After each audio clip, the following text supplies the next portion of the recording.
It is Monday, February 19th, 2018. I'm Glenn Rubenstein. This is the Wrestling Inc. podcast. Raj Giri is with me. As always, Mr. Matt Morgan's coming along. How's it going, Raj? Good. How are you doing? Good, man. Long Monday Night Raw. It was a very wrestling heavy show. Yes. We had a 2-hour gauntlet match and had a lot of good stuff in it. Seth Rollins wrestled over an hour and 5 minutes, which is, I think it's the it's definitely the record on Raw. Yeah. It might be the longest that any wrestler has wrestled in WWE, in modern times, since the 80s. Yeah, people saying Bruno 81 minutes was his longest one-on-one match. Yeah, that was like the 60s or something like that. Yeah. So, that was a very different style that they worked back then. Oh, yeah.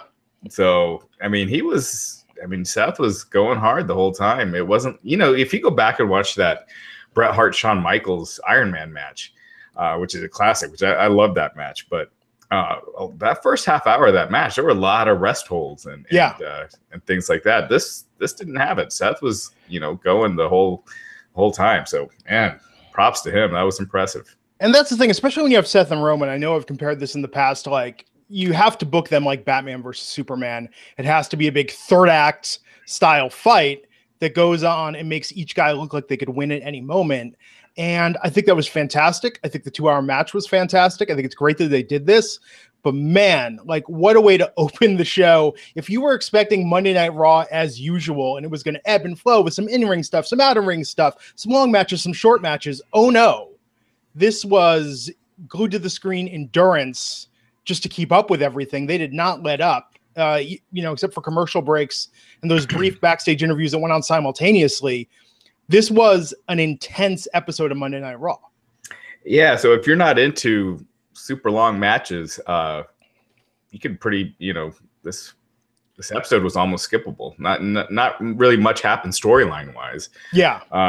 Really did nothing for Elimination Chamber. They mentioned that Matt Hardy versus Bray Wyatt was added. They did one of those stupid promos that for those guys that they've been doing. I'm sure we'll have the Bar versus Titus Worldwide if that hasn't been made official yet. Yeah. So that's 4 matches then. Yeah. 4 between 5, the men's and the women's. Titus. Yeah. So the men's match, probably not as long as tonight, but probably better part of an hour. Women's match, probably half an hour to 45 minutes. Yeah. Yeah. So it was. It books itself at a certain point. Yeah. I'm like tired after this episode, but yeah, it was it was like kind of what you mentioned after that gauntlet match. Once that was over, I was ready to turn in. It's like, yeah, that was a highlight. That was awesome. It was great, but I think maybe they might have stepped on their own main event Sunday. Coachman said, "Oh, it's kind of ironic that what we're seeing tonight." I mean, it was weird that he was calling it out. What we're seeing tonight is kind of like what we're going to see on Sunday. It was like, you think? Yeah.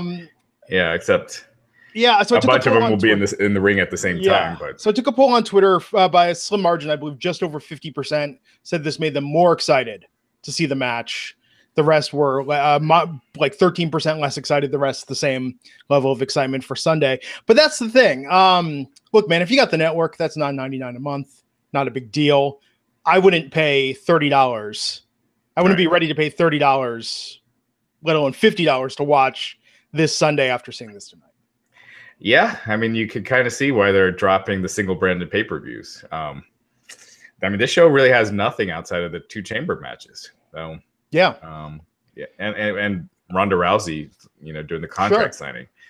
Interesting promo for her. I don't know if you caught it. She was wearing a Bo Leave shirt while training. No, I missed that. Yeah, someone tweeted at me verification in a freeze frame. So I'm sure that'll be great. We got the Asuka. Look, they gave Asuka some mic time. Is better or worse, right?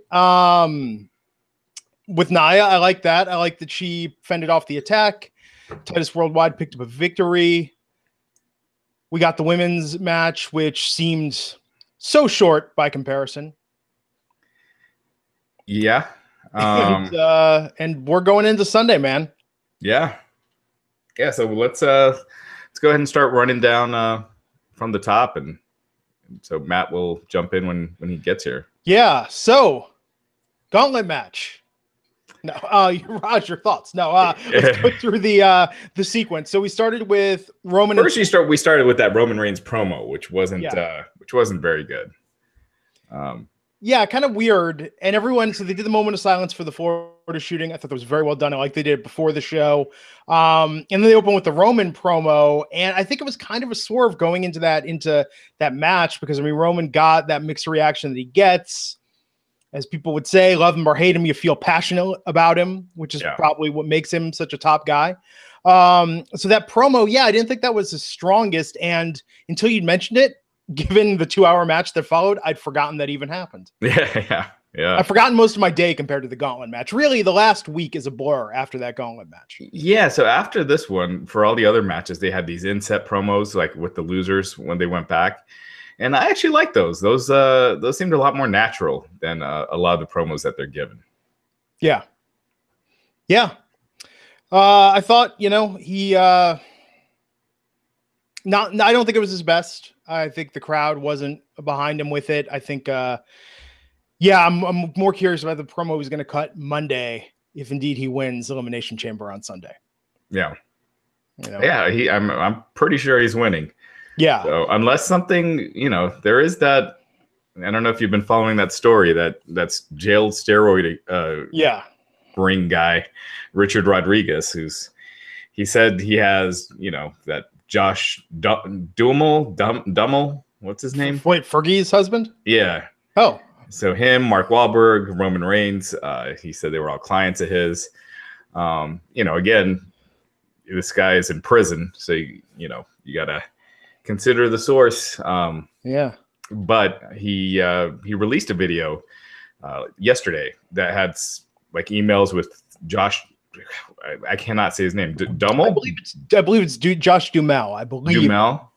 He's in the Taco Bell ads, right? That we've been He's in that new Tupac USA Network. Star of NBC's Las Vegas. Right. Yeah.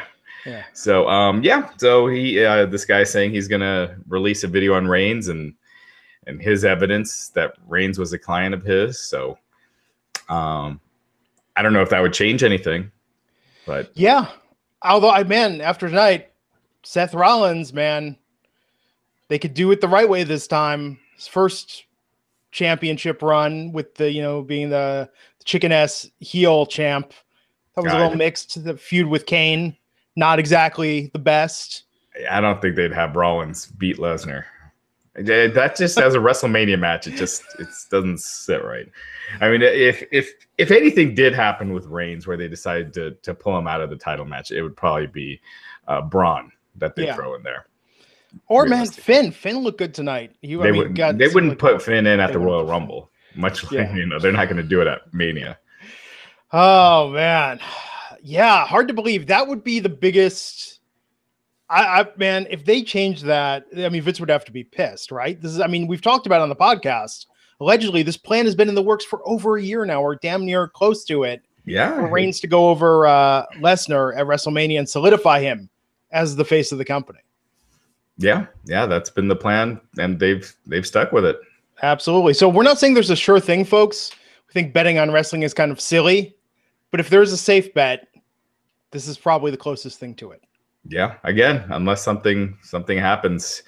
Even if this guy does provide evidence that Reigns was actually a client of his, Reigns never failed any drug tests. It came out with that Brock with the UFC fight. He failed 2 drug tests when he fought in the UFC while under WWE contract. Yeah. So, we'll have to. I almost don't think it would change anything, but we'll see.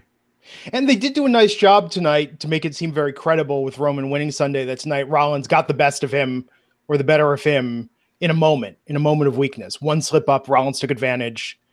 Yeah, he rolled him up. Yeah, but they went awesome. They went for the first 40 minutes of this thing. Yeah. I mean, Cena and Rollins went for a while. That was like another 20 minutes at least. Yeah. It's crazy. Oh, yeah, good stuff. And Reigns and Rollins, they have good chemistry in the ring. I hate to say it. Why did they do this on TV?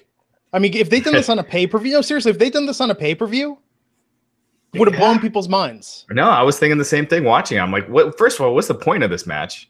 If you're doing a big stipulation match like a gauntlet match, shouldn't there be something for the winner or a reason why you're doing it as opposed to just throwing it out there? And yeah, you just kind of, for me personally, after seeing that, it didn't make me excited for this Sunday because I felt like I already got all those matches in, you know? It's like cooler than the Elimination Chamber. I don't think the Elimination Chamber is that cool. With the pods. Yeah, it can be. Yeah. But if they had the Gauntlet pay-per-view every year, and they did it like 10 guys, 10 matches, it was like one pay-per-view that was one match, just all one match, 4 hours long of the same continuous match. I don't know about that. Yeah, but see, that's the thing. That's why people are torn on tonight. Some people in our chat are saying, "Oh, I want sports entertainment. Tonight was just wrestling. This was just a wrestling show. It was just wrestling, and it'll be interesting to see the rating tomorrow, to see if hour 2 went up because UFCs and things like that. The ratings go up as the fight goes on. With WWE, we'll see. The really wrestling heavy shows usually have done a lot less viewership or like lower viewership than the entertainment ones. So when was the last Gauntlet match in WWE programming? Oh, I don't think it was that long ago.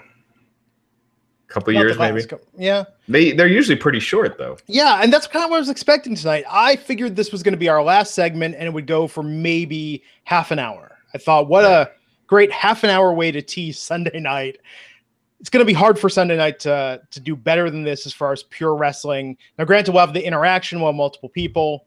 What are the Elimination Chamber rules again? When do the pods open? So every 5 minutes. So in this case, it's going to be 3 people starting off in the men's, 2 in the women's. And then every 5 minutes, one of the pods open. And then they keep going until all the pods are there. So it kind of combines Hell in a Cell, the Royal Rumble, and Survivor Series in a way. So it's a mishmash. But if only they could work a Punjabi prison in there somehow. This would be the ultimate over the top match. Yeah. Oh man. Yeah.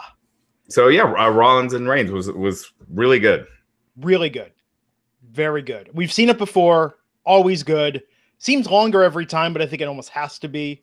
Yeah, they kind of did that same spot where Rollins hits Reigns with, what is that movie he hits him with? And then Reigns gets up and hits the Superman punch.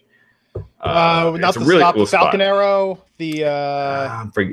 I'm forgetting. But it's a really cool spot. They've done it a few times, but they did that here. So that was cool. It's good. Yeah. Cena came out. I kept waiting for it. I kept going, they're going to find some way to banana peel this or just roll through a bunch of guys quick. Oh, no. No. This was a full another. These were like 2 pay-per-view matches at the beginning. Yeah. With Rollins and Cena and Rollins and Reigns. So, yeah. Okay. So everyone's pointing out in the chat is the buckle bomb into the turnbuckle, and then Reigns comes out with the Superman punch, which is really cool spot. Yeah, Cena and Rollins. I forget. Did these guys ever have a really long, like a real feud? Wasn't that SummerSlam match with Jon Stewart? Jon Stewart, right? Yeah. That's from Rollins' first great championship run. Right. Everybody's talking about it. The feud with Corporate Kane. Career defining. Yeah, I thought Rollins was. I thought he had a good run. It was good with the Authority. I liked the whole angle. I thought it was good. It was a good storyline. If you like soap opera, that was a great soap opera. He was a great heel champion. Yeah. But tonight, man, babyface Rollins. The promo after the whole thing. Then beat Cena. Yeah. Beat Cena clean. Cena's been. I mean, they've really phased him down lately. Like Survivor Series, you forget that he was in that huge Survivor Series match. They've really phased him down. Yeah. So Elias came out next. Now Elias eliminated Rollins. That was kind of a shorter segment. So I think that might have been the shortest pairing of the night. Yeah. Rollins, his shoulder was kind of taped up. He had that what's it called? The kinesio tape. Yeah. On the shoulder.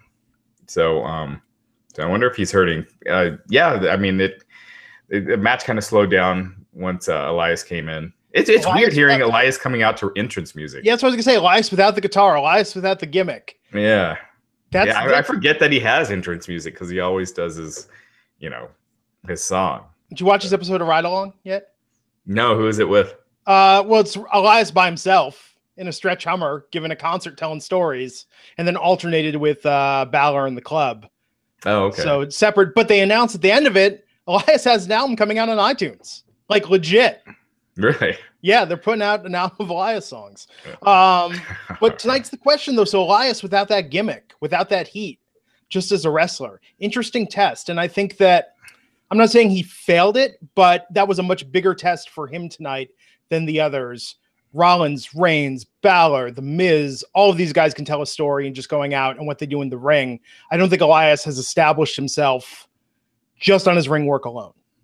Yeah. And that's where I think he got kind of lost in the shuffle tonight. Yeah, it definitely slowed down when he was in there. And I'm a big Elias fan, but I definitely felt, again, I don't know if maybe he was hurt and that kind of hurt it, but him against Rollins and him against Balor next. So Elias eliminated Rollins, and then Finn Balor was in next. And Elias and Finn. And then that too was nothing special. Yeah. It was what it was.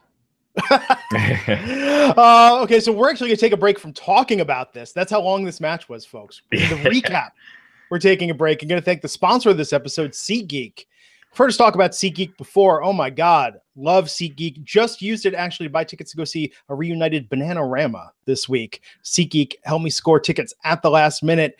You all know buying tickets to sports and concerts can be complicated and confusing, but there's a better way to buy, and that is indeed SeatGeek, the smartest, easiest way to get tickets to every type of live event, including the WWE. Whether you're searching for a last-minute deal, planning a night out, or need to find the perfect gift, SeatGeek helps you find the best seats at the best prices, and they're fully guaranteed. Nothing quite like seeing your favorite team, WWE superstar, comedian, or performer in person, and SeatGeek is going to get you closer to the action for a great value. If you go to the SeatGeek app and you enter the promo code INC, you're going to get $20 off your first SeatGeek purchase. That's promo code INC. And I'll tell you, I use it for WWE. The event I went to a week and a half ago in Sacramento. Love with SeatGeek app that I can see exactly where I'm sitting. It scores the value. It actually tells you every ticket is graded based on the value that you're getting, so you immediately identify the best seat to fit your budget. Love that it saves you time and money by searching multiple ticket sites to compare prices and find amazing deals. Believe it or not, Bananarama tickets are going at a premium on the market, given that it's sold out. So much demand for the Bananarama. And SeatGeek helped me score a great deal on seats. Really looking forward to going to that concert with my wife later this week. Raj, you've used it now for multiple concerts. Bon Jovi, Lady Gaga, and Broncos. Bon Jovi coming up, Broncos games. WWE is actually going to be in town this weekend. I'm not able to go to it, but for a live event. But yeah, I saw it on SeatGeek. So it's a great value, and I use it all the time now. And the most important part is that every purchase on SeatGeek is fully guaranteed, so you can shop for tickets on SeatGeek with confidence. Make SeatGeek your go-to app for finding the best deals on every type of ticket. Just download the SeatGeek app and enter the promo code INC today. That's promo code INC for $20 off your first SeatGeek purchase. And we thank them for sponsoring the Wrestling Inc. podcast. There's a real Bananarama? Yeah, it's the original three, including the one that left that was in that group Shakespeare's Sister for a couple of years in the 90s. I don't know that. I wouldn't know that kind of stuff. Didn't pay attention to I've never even heard of Shakespeare's Sister. Really, that huge song stay in the early 90s. And I was so stoked to learn that Bananarama now plays that live. So it's like I'm seeing two acts for the price of one. But yeah, man. They did Cruel Summer. Is that Cruel them? Summer. Yes. Right. I heard a rumor. Love in the First Degree. Hey, the new Karate Kid trailer is out. I am so excited for that, for Cobra Kai. And that was Bananarama in the first Karate Cruel Kid. Summer. That's right. All right. Oh, man. Yeah. Okay. So, Elias and Finn. Yeah, it's kind of nothing. Yeah. Kind of nothing here, too. Finn, some people are pointing out he didn't get much of a pop coming out. Yeah. I feel like when they're in the smaller town, I mean, Phoenix isn't a small town, but it's not like New York, Chicago. And I feel like when they're in those kind of towns, the reaction for Finn isn't as big. But yeah, it was just there. Yeah, it didn't really pop again until The Miz came out. And I think we were just, once you realized Braun Strowman was going to be last. Well, fans were chanting for Strowman while Finn was in there. So, I mean, that's you were saying having Finn against Brock in the main event of Mania. Definitely not. That's what occurred to me during that episode of Ride Along. For all that Gallows and Anderson like to use nerds as an insult, the biggest fans, perhaps, of Gallows, Anderson, Finn, those that know them from Japan, probably the biggest wrestling nerds out there are the biggest fans of the club. Yeah. Kind of ironic. Yeah, the wrestling nerdage is huge. But yeah, man, Finn, look, I think he's a superstar. They just need to book him more consistently. Give him more to do. But The Miz I thought was great. Love doing the Miz Taraj coming out first, doing the surprise attack. But Braun, man, like, what a way to go. See, I thought that was going to be the quickest segment in the entire thing, was Braun just squashing the Miz. And that went on for a while, both in the match and the extended beatdown afterwards. Yeah. So yeah, that was that. That was 2 hours of your life. Hope you enjoyed it. You're never getting it back. The Miz and Strowman, that went longer than it should have, I felt like. Because Braun is a baby face. He does the one more time thing. He knows what the crowd wants to see. Yeah. So Rollins, real quick. Rollins, not Rollins. Gosh, I'm so beat right now. So Balor pinned Elias. Then the Miz came in. He was out next. He pinned Balor. Yeah. And then Strowman came out. Place went crazy. He's a star. It was interesting. His episode of Mixed Match Challenge had the least viewership of all of them. But he's the most pushed guy, that appeared on that show. So that was kind of weird. But Strowman getting the win, then hitting another power slam after the match. It seemed to me like, I don't know, like him against the Miz at Mania seems like a bad idea if they're still going in that direction. It just seems like a shorter match that they're really going to have to script, for lack of a better word. They're going to have to plan it out, choreograph it to make it something. I mean, could you imagine going to WrestleMania and it's just Braun comes out, slams the Miz for 5 minutes? Thanks, folks. If the Miz beating on Braun Strowman just seems so unbelievable that you would have to have tons of interference from the Miz Taraj. You'd have to make it no DQ or something. You're gonna have to have the Miz Taraj. He's gonna have to bring back Sandow as a stunt double. They're gonna have to get additional Miz Taraj members. Yeah, because Actually, that would be legitimately kind of cool. Not Sandow. I mean, Sandow would be cool, but if he got a guy that actually looked like him to be a stunt double, go in there, takes the beating for the first 5 minutes, you think it's over, and then the Miz then shows up out of nowhere. Yeah. So it's something really fancy for WrestleMania. I don't know, man. But maybe Braun and Ronda. It could happen. Could be Braun, Ronda against Triple H and Steph. Kurt Angle seems to make more sense in that role. Storyline wise. Yeah. But we'll see. So Jeff Jarrett going into the Hall of Fame. That was kind of a surprise. Yeah. So fill the audience in on why that's so surprising. Well, so in the 90s, Jeff Jarrett, his contract came up with WWF. He was the Intercontinental Champion at the time in a feud with China, and they had a match at the pay-per-view even though his contract was up. So WCW signed him, and for him to drop the Intercontinental title, he basically asked for a bunch of money, his money up front. So they had to pay him before he would go out and drop the Intercontinental title. So that pissed Vince off. He was not happy with how that worked out, even though Jeff didn't have to even drop the title. He could have just went to WCW with the belt in tow. Mm-hmm. So, they had hard feelings. And then the night that when WWF bought WCW, the night on Raw when they did that simulcast, Vince McMahon pretty much publicly fired Jeff Jarrett on the air, live on live TV. Basically said, yeah, he's not coming to work here. And that was it. You never saw Jarrett on WWE TV, during all that time. And Jarrett founded TNA or co-founded TNA. It was WWE's biggest competition for a period of time. And recently Jarrett went to rehab. WWE paid for it.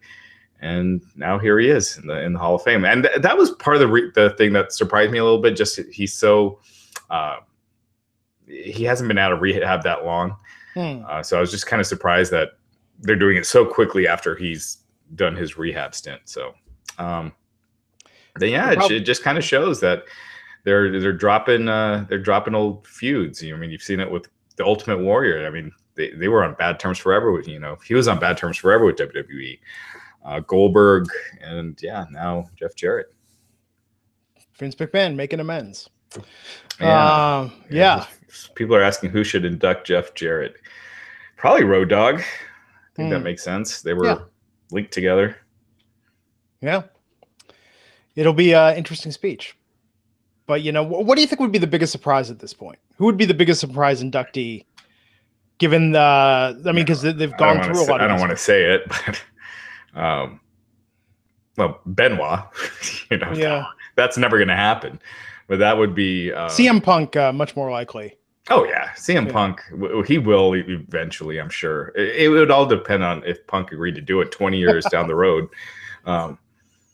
But yeah, saying Vince Russo, that would be a surprise. Yeah, that would be the most epic speech ever given at the induction ceremony. All these guys, you think they're gonna. No one goes off script or does anything crazy. They're all behaved, except Bob Backlund. That one year was a little nuts, but other than that, they don't go against. They don't do anything that WWE would not like. Yeah, they seem all happy to be there. Yeah. Man. Yeah, we'll see, man. Hey, people are saying Russo deserves to go in. I think he does. I mean, he was a big part of the most successful period of pro wrestling. So, and I think Punk is more likely to get in while Vince is still alive than when Triple H takes over. It was Triple H that did the dealings with Ultimate Warrior, and he's showing that he's willing to drop grudges. Yeah. We'll see, man. You think China's going to get this year?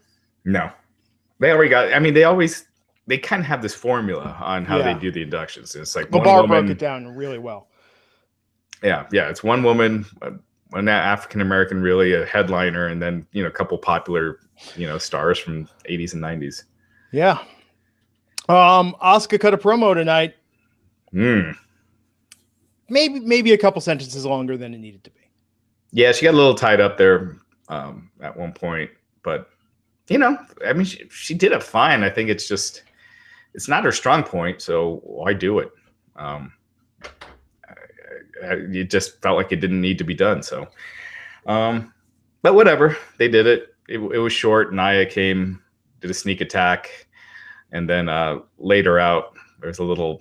I know a lot of people on Twitter talking about how there was a little wardrobe malfunction at the end. That's just the WWE trying to compete with the Olympics. There you go. Skating. It's actually surprising we haven't had more of those in wrestling, men and women. You mean like slippages and stuff? Things popping out that shouldn't be. No, I mean, you used to have it with men all the time with the tights coming down, their bare asses exposed. Yeah, Rick Rude, Ric Flair, that was their spot. They would do it on purpose, but. Well, in HD, it's a whole new reality. But no, I thought that was good with Nia. I mean, clearly Asuka's winning Sunday. I don't. I wonder if like a promo like that with Asuka and the fans started doing the "what" chant and kind of going restless. I just wonder if like things like that are what can turn Vince against someone. But the thing is, we go to see Asuka because she's a wrestler. We're invested in her character. Do you think Vince cares about that? Well, but see, Asuka is one of the few. And, Braun worked this pretty well too, where you don't have to say anything. If you're good enough and you look scary enough and you're convincing enough, opening your mouth only hurts you at that point. Yeah, but WWE, that's not how it works. They always end up having to, unless you're, and Braun, look, he was singing last week with and you know what I was thinking about guitar. That? Because you didn't like that either, right? You thought that was a little. No, I did. Matt didn't like it. Well, I just keep thinking, like, this is how we get the Funkasaurus. Like, this is how it happens. And you don't want to get the Funkasaurus. You want this main event level top guy. I love the Funkasaurus. For the right or wrong reasons, I'll leave that for you to determine. But with Braun, that's the thing. It's like when you get a big guy that's a killer and you start making him goofy and accessible, why doesn't he bring kids in the ring and have him do the RAW chant with him at this point? It's a little early in his career. He's going to have a long one. let him be a monster for a couple of years, then humanize him. Yeah, I think since he's a babyface now, I think they want to make him more appealing to kids. I wonder if that mixed match challenge viewership had anything to do with it, because that's a lot of young people, and the young people were not tuning in to see Braun. So, maybe Braun appeals to an older generation, and they want, kids to start liking him. I think it's a good idea, but yeah, I like comedic Braun, but that's not. They don't need to do that. I just feel like there's some characters you shouldn't do that with. Brock is one, and they haven't. Actually, they did a little bit back in the day, but they don't do it now. Undertaker, obviously. Braun retweeted, favorably retweeted that Nickelback parody someone made. They made that music video of someone singing as Braun Strowman. Yeah, I heard about that. I haven't seen it. Yeah, and Braun retweeted it. I mean, I think it's good to have a comedic side, but yeah, I feel like Mystery, you never get back Mystery as a character. You never get that back. And I think they could have milked that a bit longer, especially if they're not putting the belt on him right now. I think keeping him as a credible threat. I'm just saying they wouldn't do this with Samoa Joe, for better or worse. Maybe Samoa Joe needs a big cello. Maybe. That's all he's lacking. They probably will. Yeah. Oh man. Okay, so after that promo and after that beatdown, we got the Bar versus Titus Worldwide. Even in a week like this, the Bar does not get a break from in-ring action on Raw. Yeah. This Titus, O'Neil, and Apollo. No Cruz. Yeah. So what did you hear? Is it really because he shares the last name phonetically? I reached out to WWE and I didn't hear anything back. Yeah, there was an article, I think at Sportskeeda, the reporter said that they had reached out to WWE, who responded and said that the name was because the shooter, the Parkland, Florida high school shooter, his name is, I don't even want to say his name, but his last name something Cruz. Yeah. Cruz.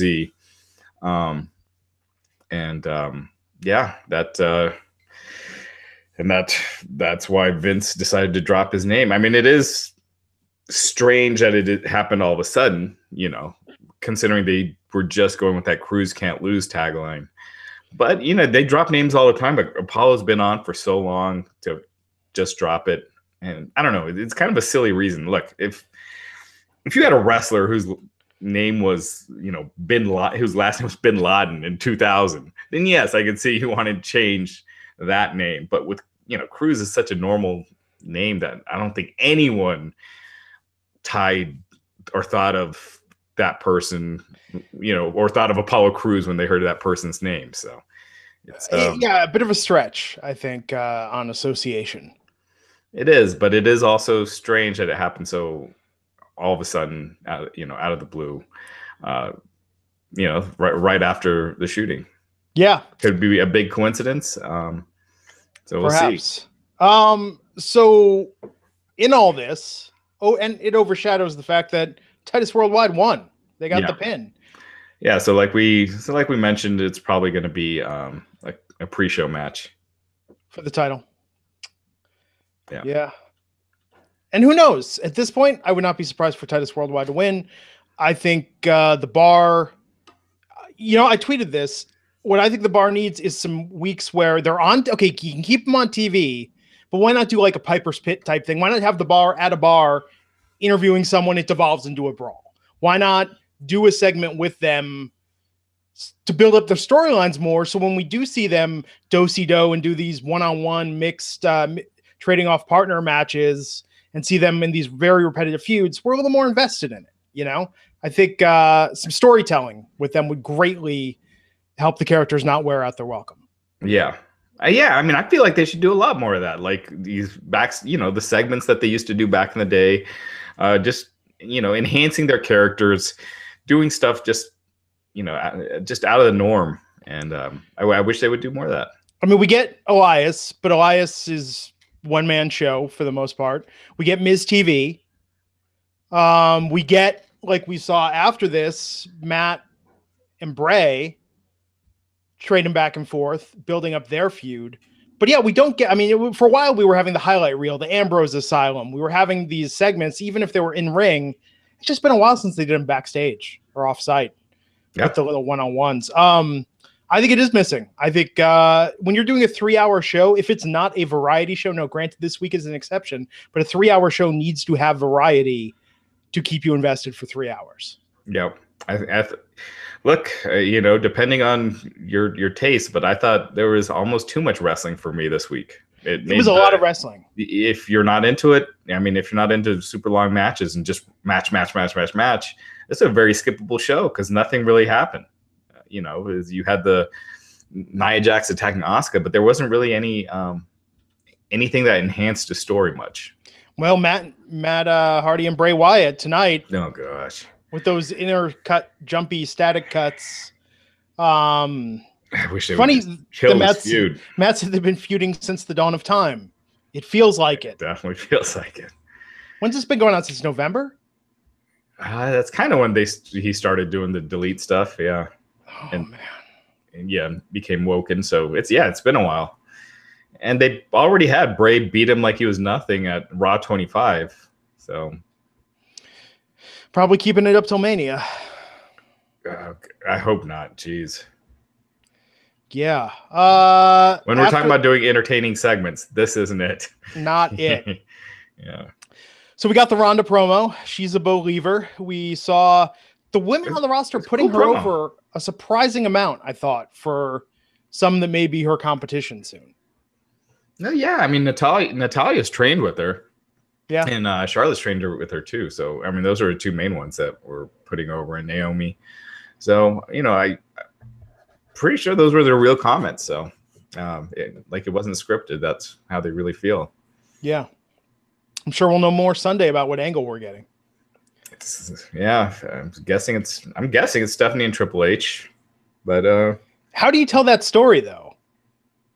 Like Stephanie's out there for the contract signing, starts like running her down or saying not to forget that she's the authority around here, and something like that. You don't have to do too much since it's Ronda Rousey, but I mean, I'm sure they could do something like that. Ronda puts her in an armbar or something. Triple H steps in, kind of gets her out of the ring, and maybe Kurt Angle comes in. I don't know, but you do something like that. Maybe they announced that they're going to give her a title shot at WrestleMania for a women's title of her choice, and she says, "Oh no, I want to earn that opportunity." They take offense at not, wanting to control her or whatnot, her rejecting their gift, and it sets up a feud. Yeah, there's a lot of ways you could do it. They could bring up what happened at Mania with The Rock, at WrestleMania 31 when they did that angle with Rousey, and kind of go back to that. So we'll see. Yeah. Sunday, it's going to be a weird pay-per-view. I feel like after tonight, and now that we're in the stage where the brand split pay-per-views are ending, this and Fastlane feel more irrelevant than even before on the road to WrestleMania. Mm-hmm. Well, now I guess you probably still will have two pay-per-views between Mania and the Rumble.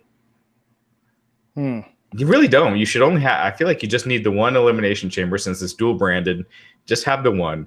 Because it just feels like no one cares about these pay-per-views with Fastlane and Elimination Chamber, and they're just doing it because they're supposed to, and they're not putting any real thought or creativity into these storylines. Yeah, it's going to be one a month. Looking at the schedule, keeping Backlash, got rid of Payback. I think they drew no second Great Balls of Fire this year. Yeah, that wasn't on the schedule to begin with, but they dropped two pay-per-views. They had two, I think, in June and two in, I want to say September or October. I'm forgetting. Yeah, so mercifully, we're getting one a month. Yeah, so we'll talk more about that after this. Sasha Banks, Bayley, and Mickie James versus Sonya Deville, Mandy Rose, and Alexa Bliss. I do have to admit, I did tweet this. I wouldn't mind seeing a women's gauntlet match after tonight. I think that would be really cool. They've done them before, but I guarantee you they're not going to give them that much time. Not 2 hours. Give me 45 minutes. I'll be happy. Give me a half hour. I'll be happy. Yeah. Just to see more women one-on-one going at it. But I don't think this Elimination Chamber lineup would be the best to pull it off. I think it would have to be dual brand. But yeah, I thought this match was okay. My favorite part was after with Mickie coming to save Alexa. I like that they're keeping that story up. And so we're going to have 3 factions of friends potentially. I mean, granted, Bailey and Sasha, whatever's going on with them, Absolution, and then Mickey and Alexa. I like that we've got some real story going into the Women's Elimination Chamber match on Sunday. Yeah, I feel like this first hour should have gone on. I mean, this last hour should have gone on first. Yeah. I thought this match wasn't very good, the main event. And yeah, tough act to follow, right? It kind of drained the crowd after that 2-hour gauntlet match. I think, it was hard to follow up, and there's a lot of mediocrity after that. This last hour was definitely nothing special. So Sasha made Alexa tap out. You think Alexa's retaining on Sunday? Yeah, for sure. That's the WWE math, right? Yeah. But then there was the beatdown after. Like, I was like, at which point do I, because then Alexa and Mickey escaped. I just feel like Alexa's championship reign has been so weird, right? She's barely defended it. She's been pushed to the back. Yeah, she's ever since Absolution came in, she's just kind of been a side note. So. I mean, in hindsight, would it have been so bad if when she had that match with Mickey, if they had Mickey pick up the title for a while and then Alexa chase it back? I mean, just to give them something to do. I mean, there's a lot of ways you could have done it. I mean, they were building her feud with Nia, and it looks like they might be finally going with that. But yeah, it's just the creative. They just have nothing for her, and it doesn't seem like it would take that much. Yeah, man, Monday Night Raw, folks. That was Raw. That was the go home show. So great first couple hours if you're a big match fan. I'm just thinking of the fans at home that are just like, really, Sunday I have to sit through just more of this, just more and more and more. I mean, it was good. It'll be a really good match for sure. Well, I'm positive of that. But let's look at the card as it stands and talk about what they've announced. And correct us in the chat room if they've announced anything since it went off the air. But all that's announced right now is the main Elimination Chamber match: Braun Strowman versus Alliance versus Finn versus Cena versus Reigns versus Rollins versus The Miz. Roman Reigns is likely to win in that match. Alexa Bliss defends against Bayley, Mandy Rose, Mickie James, Sasha Banks, and Sonya Deville. It'll be interesting if Alexa retains there. Asuka versus Nia Jax, Bray Wyatt versus Matt Hardy. And that's it as far as matches go. And okay, so we think we're going to get one more with Apollo Titus versus The Bar. That sounds like a comfortable 3-hour pay-per-view. And you got Ronda Rousey. Look, the chamber matches are probably going to go, the men's one could go close to an hour. The women's one probably give it like 45 minutes, 30, 45 minutes or something like that. Yeah. So, yeah, it's just not a lot of matches, but some long ones. Yeah. I mean, really, what other matches would you want to see, At this point, I mean, with after who's tonight, left? Man, I can't even name the majority of the roster after tonight. Well, I mean, they're all the top stars are in that in the top 2 Elimination Chamber matches. So do you want to see, Bo Dallas and Curtis Axel against the Revival? I don't know. Where, Gallows and Anderson against the Revival again, which they probably will do. I wouldn't be surprised if they did that. Yeah. Yeah. I mean, that was a long, long episode tonight. Wouldn't it be great to have a short pay-per-view and a shorter Raw next week? Well, it's not going to be shorter, but hopefully it goes by fast. Hopefully it goes by faster. We'll see how SmackDown is looking tomorrow night. Yep. So the WWE is in fact switching to dual branded pay-per-views after WrestleMania. That is correct. Yeah. We were, we've been talking about this for a while. The formula of how this brand split breaks down. And it's like you make SmackDown the B show, the attendance starts going down. Then you start, you make one of the clear B show, which they did. Then you stop having the single pay-per-views because the interest isn't there. And and that's the next step. And soon you're going to have wrestlers showing up inexplicably on the other show. Yeah. I think it'd be weird to go back to one at this point. I mean, it would feel very like overly jam-packed, because I think that they have built up enough guys on SmackDown that they couldn't just... No, it took years, remember last time, before they did that. From when they went to the dual branded pay-per-views to basically combining the rosters was almost like 5 years. Yeah. We'll see what's up with SmackDown. Hopefully it's... SmackDown's gotten hurt a lot. It seemed like the easy answer is just to make it strong and load it up. But, they haven't really been doing that. It was so good. It was so good for that first 8 months. Actually, really, I'll say up until Mania last year. I think it was really strong. I think when they got rid of Talking Smack and they did the Superstar Shakeup, those things in tandem hurt what made it so special. Yeah. And I miss it. I agree. It kind of killed it after that last whatever they called the draft. What did they call it? Superstar Shakeup? Yeah. I just think about things from that show. I mean, tonight I kind of marked out, I totally marked out when I saw that they released a WWE Battle Pack that's the Miz and Maurice dressed as John Cena and Nikki Bella. You marked out for that? Yeah, because I was talking about my wife. We loved that segment. We loved when the Miz did that, and then SmackDown, that was like a big portion of SmackDown when they would do those vignettes, and so we're like, oh, we're ordering those, and we don't even collect WWE action figures, but we're like, okay, we're getting those. There's so much on SmackDown that I remember more clearly from that era than I do anything that's happened on Monday Night Raw in the last year. Great. Even the James Ellsworth, AJ Styles stuff with Dean Ambrose. And I mean, they had a lot of memorable storylines for a while. And then it's just kind of been, just nothing lately. The top guys playing second fiddle to Shane McMahon, Daniel Bryan.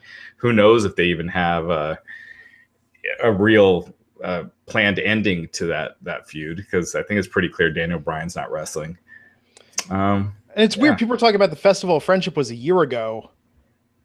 I'm hard pressed to think of even 5 really good segments on Raw since then that have come close to that. Oh, I don't think anything's come close to that. Yeah. But you know what I mean? Like the Braun backstage stuff has been good. I like Braun going crazy. Yeah. And doing that. And there've been some good moments, but I feel like SmackDown had so much of that.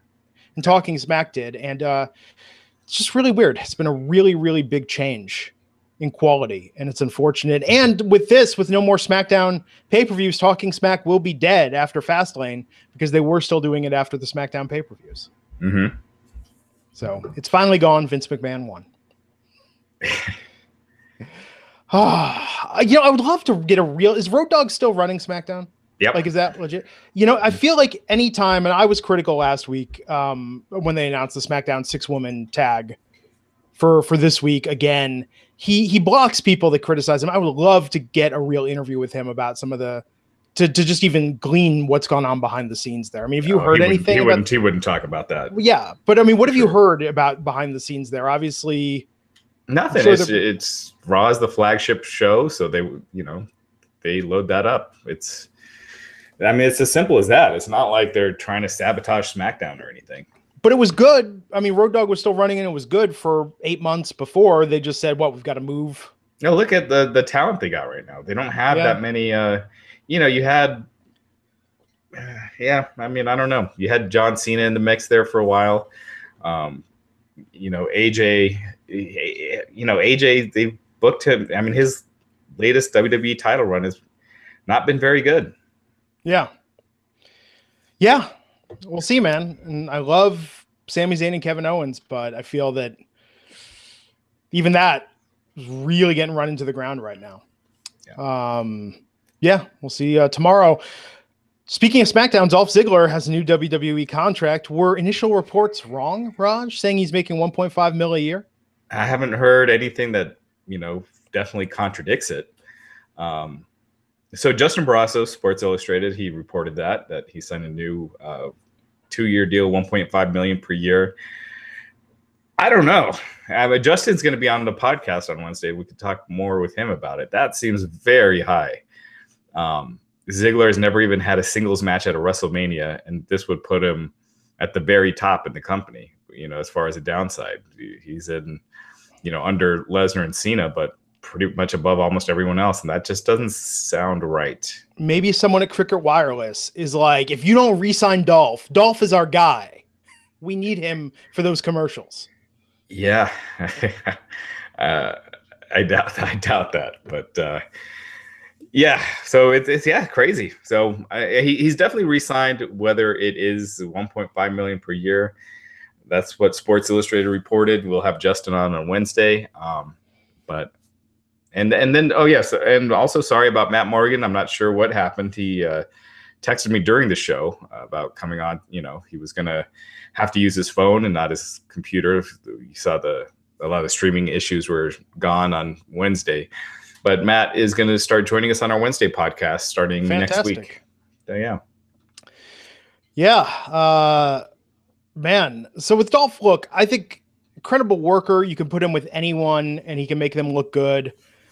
And if they give him better material, he can get them over. I do not think they gave him the A material to get over Shinsuke. Just seems like at a time when you got budget cuts and things like that, to 1.5 million a year. I don't know. Seems like a lot. It is a lot. Well, but after taxes, it's really like he owes the government $5 still out of his own pocket. Travel expenses, taxes, managers, lawyers.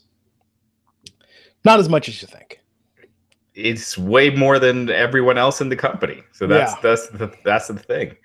And 1.5 million, even when you're paying transportation and everything, it's still a lot. Yeah. So, yeah. I would love to see that breakdown. We need to get another talent, and maybe we should have Matt go through this from his era and get another talent and do a real breakdown. Like, here's your on paper money. Here's what it looks like after all your deductions and actual expenses. Then here's what we've had a lot of people talk about that. I've had Tyler Rex really broke it down before, but I mean, it's when you're not a high paid talent, you're not left with a lot by the end. When you have a small downside, you're making like $100,000 a year with your downside, or once you pay all your rental cars and meals and gyms and everything else, it's not much you're left with at the end. Yeah. Yeah. Well, I guess the good news is you have no free time to actually have a life, so you actually get to save everything you make. No, if you're going out after going out to get a drink or anything after. As long as you're not consuming that alcohol within 12 hours of a WWE appearance. Is that what it is? Is that what it was? What they say with the Usos thing? Like you can't drink 12 hours before. What did they say that? There was something I was reading, diving deep into the WWE alcohol policy. Yeah, there's some stuff in there. Okay, so same day. Rich Swann, WWE parting ways. Yeah. Kind of a surprise, given that charges against him were dismissed. Yeah, a little bit. They made it a point to say mutually agreed to part ways. So, could have been, look, those 205 Live, the cruiserweights don't make that much money. So it could have been a thing that he's just not making much. They weren't planning on using him until this thing blew over, even though the charges have been dropped. They probably wanted to wait a while. And he just felt like he's in the prime of his career and he can be working right now. So, I could easily see it being a lot of it on, his decision to get out, make some money, and come back down the road. What do you make of none of the cruiserweights being on Raw again? There's been a couple weeks. Do you think now that Vince is completely hands off with the reboot, that there's no priority to promote them on Raw anymore? Yeah, that's pretty much since Triple H took over, they haven't really been featured on Raw. I almost wonder if that's a good thing. Because when they feature them on Raw, you have a dead crowd. People are just quiet, and these guys don't come across as stars. So by just keeping them separate, it's almost better that way. It is kind of weird, though, in hindsight, to think about Vince McMahon being heavily invested in Drew Gulak's character on Monday Night Raw. That he's, kind coming up with ideas, telling them what to say, like really giving it the Vince magic. Yeah, I mean, all that goofy stuff. It's clear that Vince saw the division as comedy, because when he's talking about personalities, he's giving them all comedic personalities. Jack Gallagher wearing a suit, wrestling in a suit, and they pretty much dropped all that kind of stuff on 205 Live. It's I feel like it's been a much better.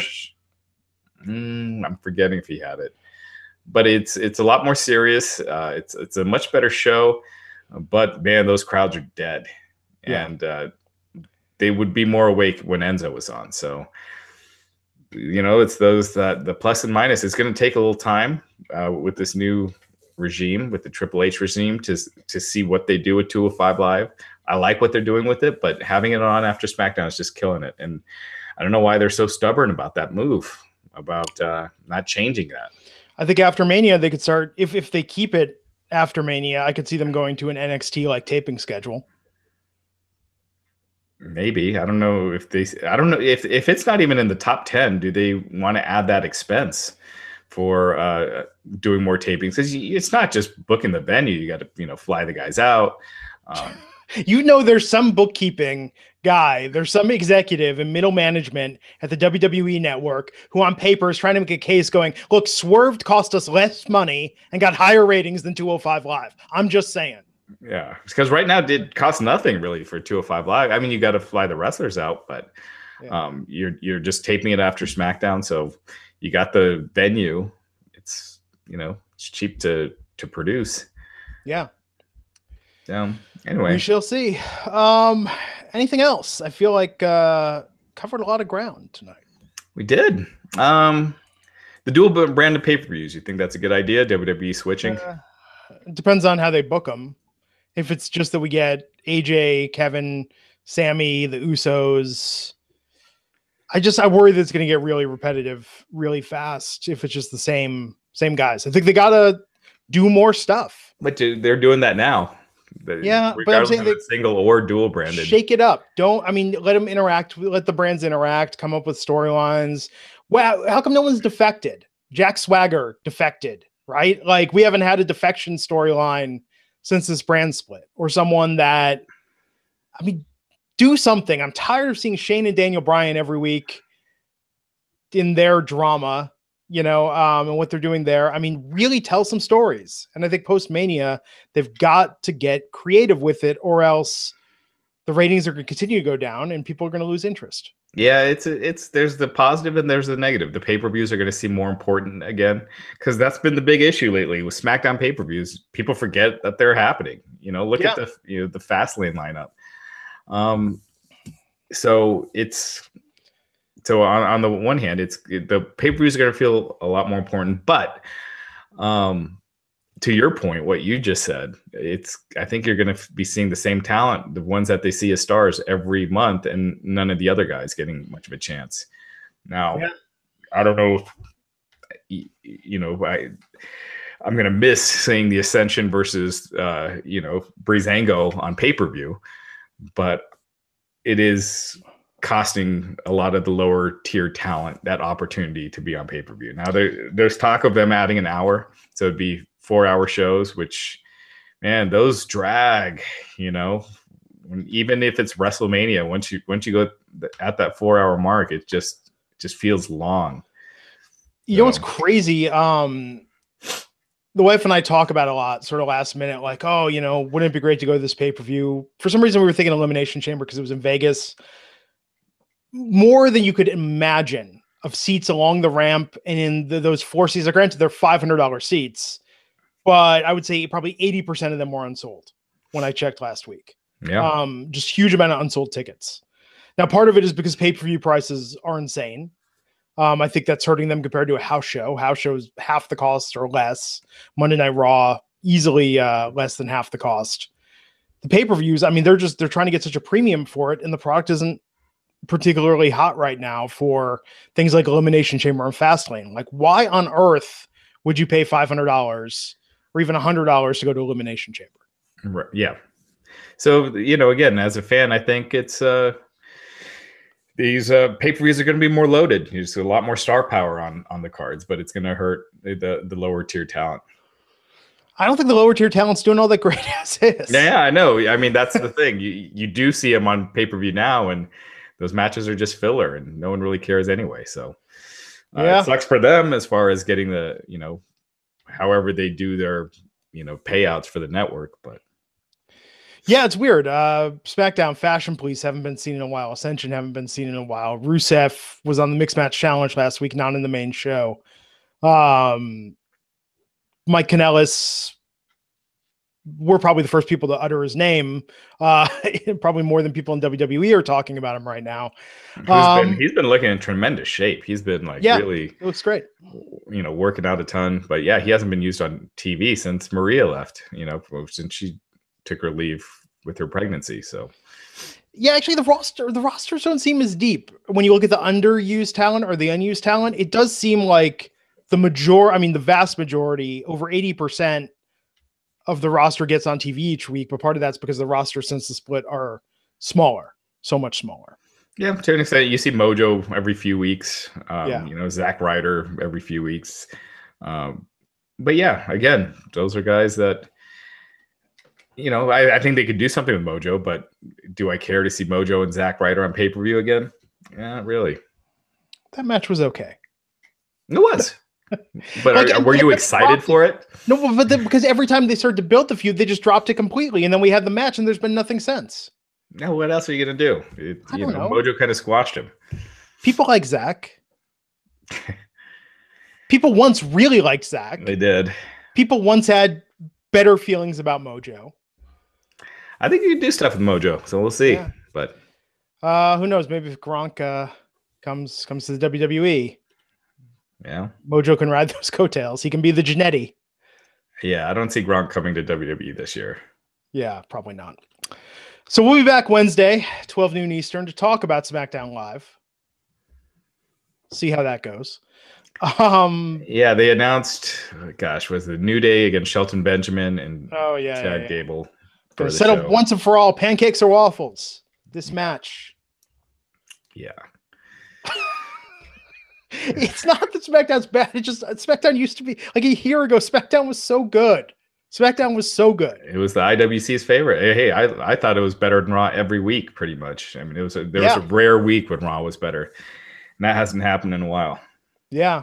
So we'll complain about it on Wednesday. Who knows? Maybe it'll be great. Yeah, maybe it'll be good. So Raj, what should people look for on the site? What do you got coming up? What do we? I mean, it's pay-per-view week, so just a bunch of news, some more articles, one more article from my interview with Eric Bischoff. But you can, if you check out our Wednesday podcast or you download it, you can hear the full interview with Eric Bischoff in 2 parts over the last couple of weeks. And yeah, just keep checking out the site. Yeah, and get at Wrestling Inc. on Twitter when you take your photos of you pointing at your own WrestleMania signs. Yeah, absolutely. Yeah. So people were doing that during the show. I suggested it. They love it when you point at the sign, print it out, point at it, take a selfie. I'm at Glenn Rubenstein. You can follow me on Twitter and have me fill your feed on Monday and Tuesday nights with my odd musings about wrestling.